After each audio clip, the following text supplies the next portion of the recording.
we learned about the strategies for paid marketing. If we can go next, if you could share, how do we measure the success of an app? Like, what are the top 2-3 matrices you kind of look at? कि यार ये तो minimum देखना ही है. Ah, cool. So I'll give you a very, it's like our internal joke in the company.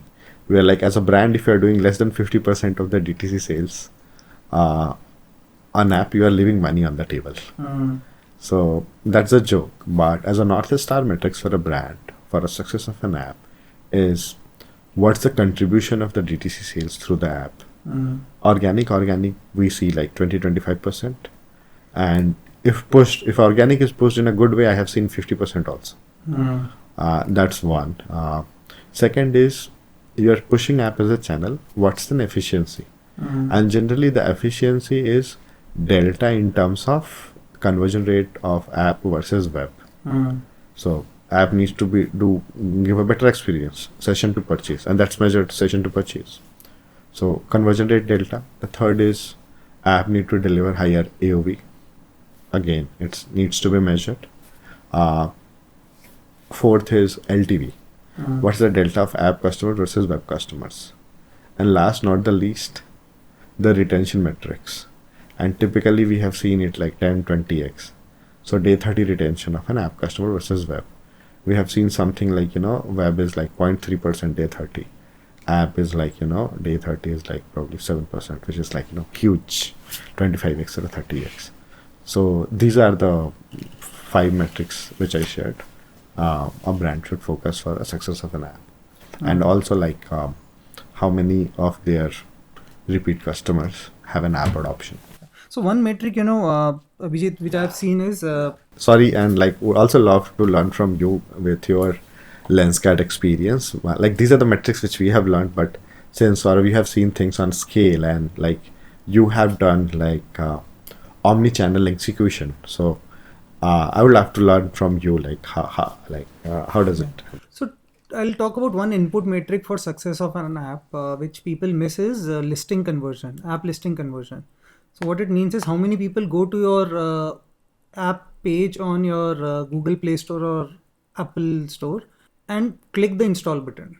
So that metric I've seen moving anywhere between 10% to 60-70%. And the factors which go in is good review rating, good copy, and the third is very important is the imagery. Just by improving the copy and imagery, I've seen the lift coming out to 15-20%.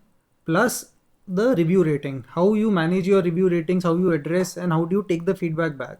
So those are 2 important things which I see. Agar listing conversion is good, so think about if a listing conversion is 20% and if it reaches 40%, your CPI is half.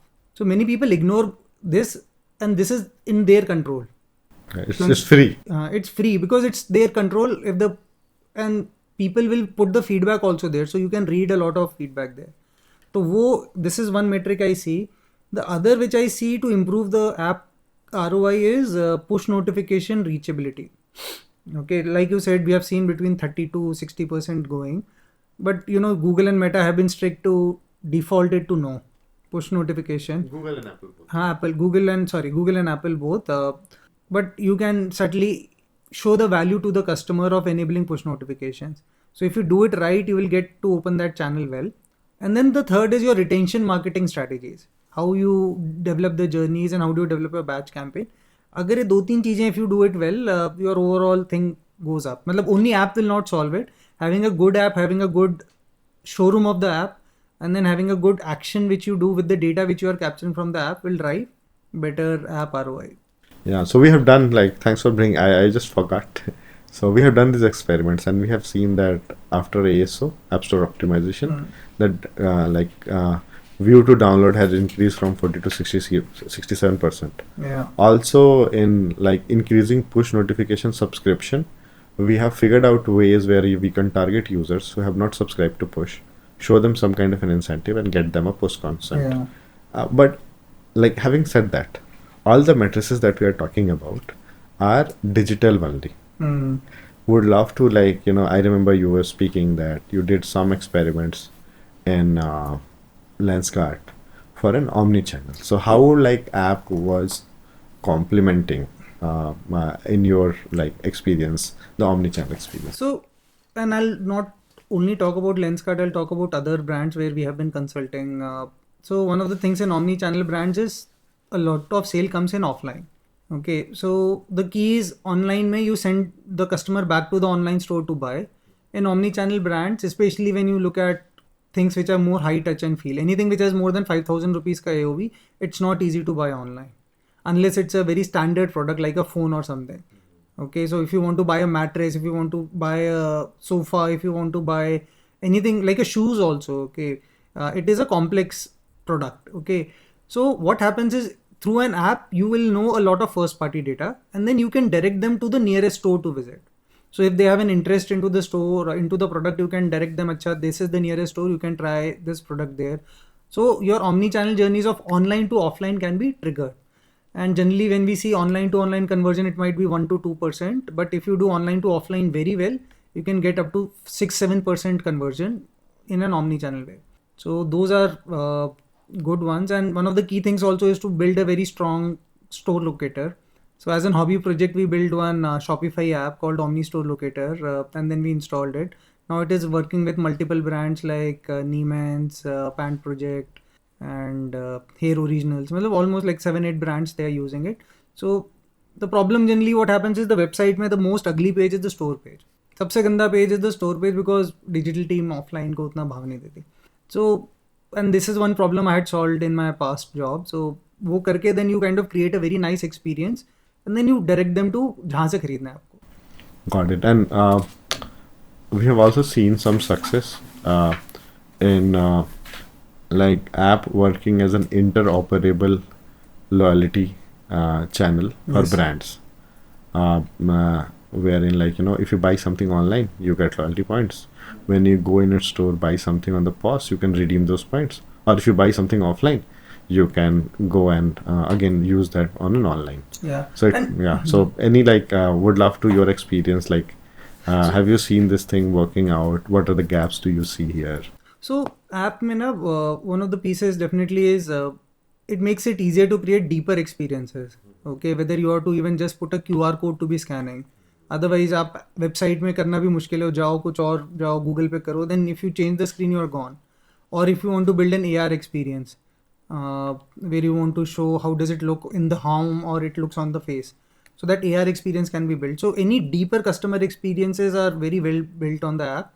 Now you can take that into them imagining ki, say if this is a sofa, how will it look in my drawing room? Like if you see IKEA ka app is very nicely done. So those features can be built very interestingly on the app. Lenskart has done a lot of things on the virtual try-on. So those are pieces which I see, and unified couponing is very important. Matlab, Few of our personal omnichannel brands in US are using that. So you have an app, you have a QR code, you go in store, the POS guy scans it, they kind of use your reward points to give you a benefit. So app is working as a universal loyalty yeah. pass. Now also, we had recently recorded a episode on do brands need loyalty program. Now one thing which has also happened is earlier why we needed a loyalty program was to know the customer. पहले offline retail होता था, सिर्फ offline retail में customer shop करके चले गए, we don't know who is shopping. So loyalty program was a way to know कि Abhijeet is shopping 5 times in a year. So with the loyalty program, he used to get whatever 1%, 2% back, and we know who was the person. Now in digital programs, when you are having an app or a website, even the person gives you the phone number or the email ID, so identity problem has been solved. Now the loyalty program is more about the experience. So I'll use this as an hook for the viewers to go and watch that episode where we kindly deconstruct the need for a loyalty program and just think beyond an identity. Yeah. So generally we are seeing few brands in US like app and loyalty programs are working very like app is a better manifestation of loyalty programs in terms of exclusive launches, giving discounts to members who are like who have membership, offering brands to like give exclusive access to people with a particular loyalty points or exclusive prices on an app. Yes. Using those membership programs. In fact, if you see what Decathlon has done is very amazing. Like you can use the app and go and shop in the store, scan it yourself, and then check out from the app itself and go. So I think so that's the best experience I have seen. The biggest problem I have seen is people have two different POS. Online Shopify पे चल रहा होगा, offline कुछ और Genesis है किसी पे चल रहा होगा, sync नहीं होगा, order sync होने में एक दिन लगाएगा. तो all those problems are there. But once you solve them and you look at pure value added things, maybe like an infinite aisle concept or Even so, like this problem we have seen, like brand solving is by having a loyalty partner that has integration with the POS. So that thing solves this problem. Acha, nice. So as we come to the last question of the understanding the app,